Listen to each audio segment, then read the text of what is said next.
I'm very pleased to be the chair of the next panel, which is called Theorizing Emergent NTA Paradigms Through Alternative Approaches.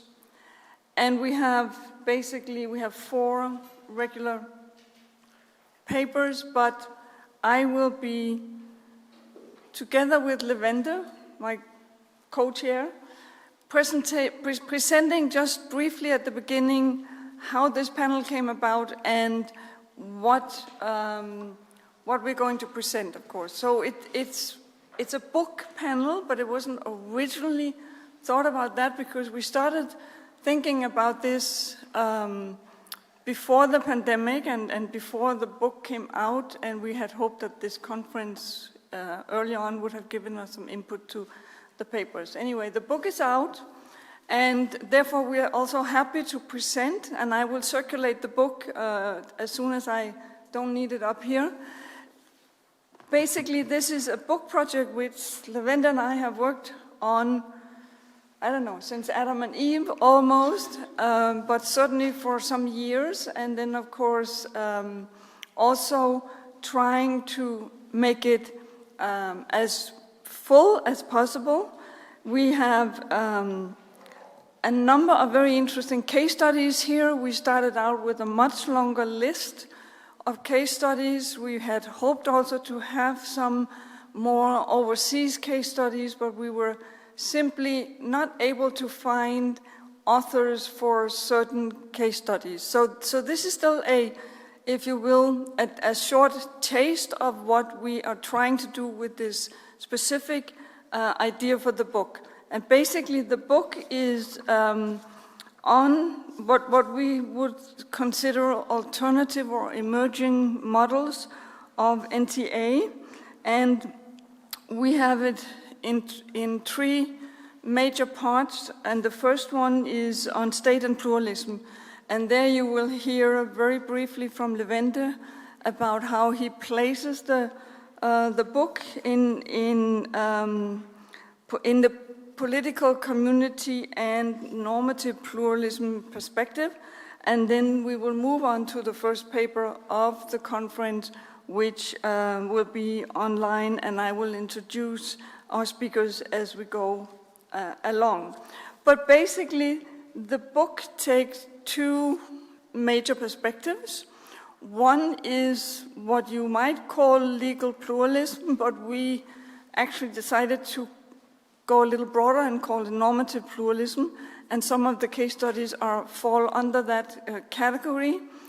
The other one is an approach which is more from public administration, which is called network governance, and it's a new sort of upcoming research area in public administration, which we have, as we discussed it, Levente and I had a feeling that some of the case studies that we were interested in and that we wanted to present fall under that category. So I will show you very quickly, and I have only a few minutes. I have 3 slides.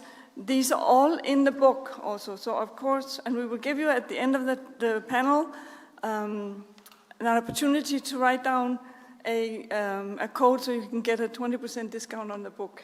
But first of all, again, I like to talk about indicators. So what we did with this particular set of case studies is that we came up with some indicators that we thought were relevant for these case studies.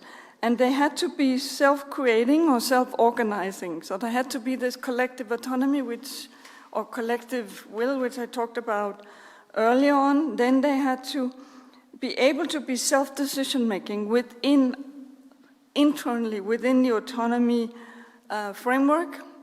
And then they had to be also, of course, able to be self-managing and administratively viable. And you can see here, I apologize for the small print, how this is played out in our appraisal.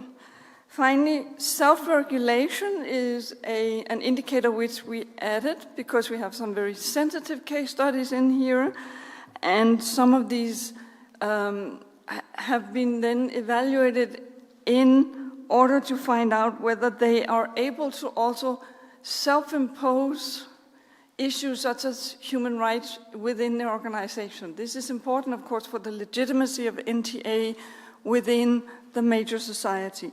And the last one, self-adjudication, is one that we thought was, would show a degree of self-determination.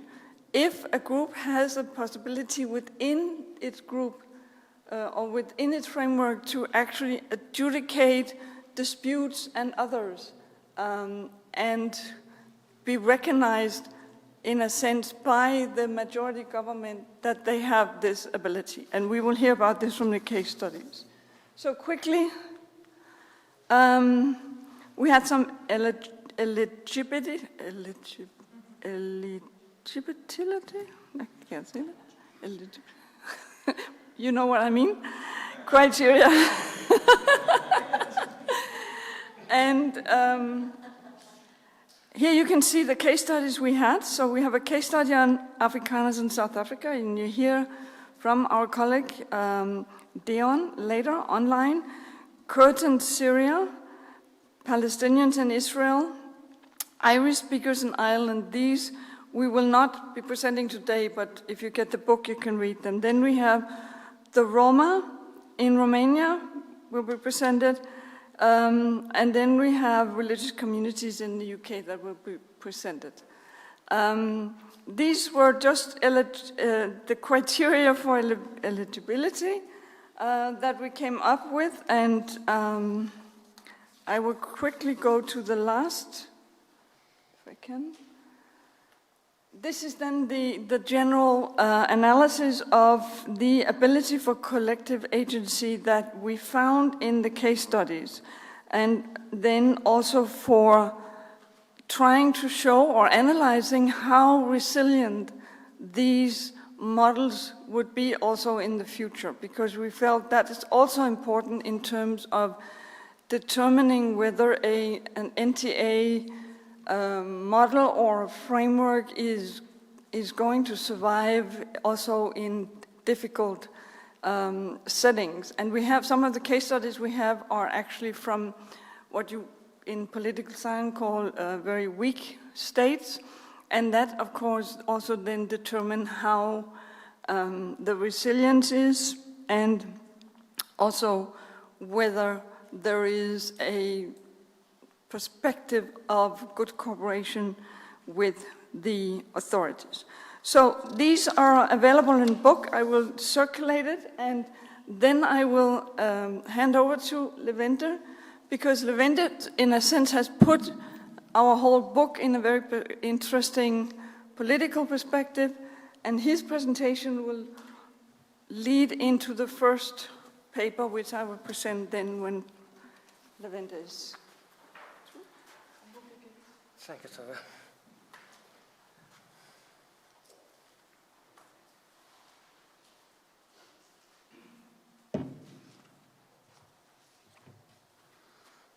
Okay, until we are waiting for the slide. Oh, here, yeah, thank you. So allow me to start by saying that it has been indeed a great privilege for me to be part of this project, and I am particularly grateful to Tove for insisting to work on this chapter on the political community and normative pluralism with a remarkable patience. The fact is that the issue of political community has kept my interest a prisoner since long. Within the broad issue of political consequences of diversity, which has been my main interest area the past couple of years, I have come to the conclusion since long that there is little chance to properly understand the dynamics of relationships between dominant majorities and non-dominant minorities unless we know what a political community is and how it works. Now, the chapter is pretty broad. I have selected just 3 topics here, which I would like to very shortly highlight. One is the question of the issue of the origin of political communities. Regarding this question, there are 2 complementary traditions in the history of political thought. There are, on the one hand, the contractarians, and on the other hand, there are the so-called anti-contractarians or communitarians. The contractarians hold that humans became humans due to the fact that they had discovered sometime back in history the advantages of association and moving out of anarchy. And the anti-contractarians believe that this is a very naive idea. Things didn't happen like that ever, without force, without coercion. There was no political community ever. So these 2 completing traditions of thought, as you can see here, have interesting names are there on both sides. There is a very, very interesting debate between the 2. Now, when you want to look at the concept, the scholarly concept of political community, which is not very present. In fact, I have found very, very few works which are talking with ambition of political science about the concept of political community. I have found a couple of names, and I have listed here how they are situated in this divide between contractarians and anti-contractarians. Easton and Kohler are very clear associativists, and Fraser is a communitarian. And I found 2 interesting authors, Marquez and Kukatas, who can be situated in the middle. And they focus on the issue of agency, and they ask themselves a question where the political community can be grasped along this scale of society, people, nation, and the state. Okay, that is first thing. The second thing, which is very shortly covered here, what is the relationship of political community and diversity? Of course, political communities are regularly very exclusivist and tend to be homogeneous. The literature, again, the political science literature, again, is interesting. I have listed there the names who take sides, who either say that political communities cannot be genuine political communities unless they are, or they can be only if they are homogeneous. And there are a couple of stances who say that there is a possibility for political communities to deal with the change of diversity. Now, building on Kukatas and Marquez, I have come to the conclusion that, in fact, there is a possibility here to step out from an old dilemma. Instead of trying to grasp what a political community is by generalizing from empirical evidences, it is much more interesting to move the focus on what we see in all cases of political communities, a narrative justification of political arrangement. And if we accept this, then I have come up with this proposal that, in fact, in any arrangements, we have the following components of a political community. We have a passive real component, which is a society. We have a passive but socially constructed component, which includes the concept of the people and the nation. And we have an active part, yes, which is practically a political elite, which is generating the narrative regarding what the society, what the nation, and what the people are in order to justify the state. Yes? So the reason or the essence of my proposal is that a political community, instead of being a generalization from empirical realities, could be rather accepted as a promise made by or a potential outcome of a political project. Yes? And if we understand political community like that, then it is not very difficult to see how normative pluralism can be generated or can be handled. Of course, this is the ideal situation. So the plurality as an empirical reality is there on the level of the society, the passive and real. And the question is how this is then reflected in the socially constructed part, the narrative part, in the political elite, and finally on the level of the state. Of course, in reality, so this tool could be used in a rather interesting manner to see what kind of alternatives are there out in the empirical reality. We might, of course, the thing is where we have on the level of the society the reality of the semi-autonomous social fields, to use a term of Sally Moore,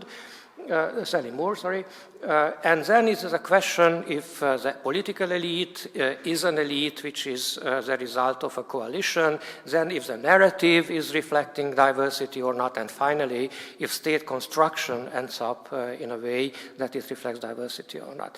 So this is shortly what I wanted to present. Thank you. Thank you very much.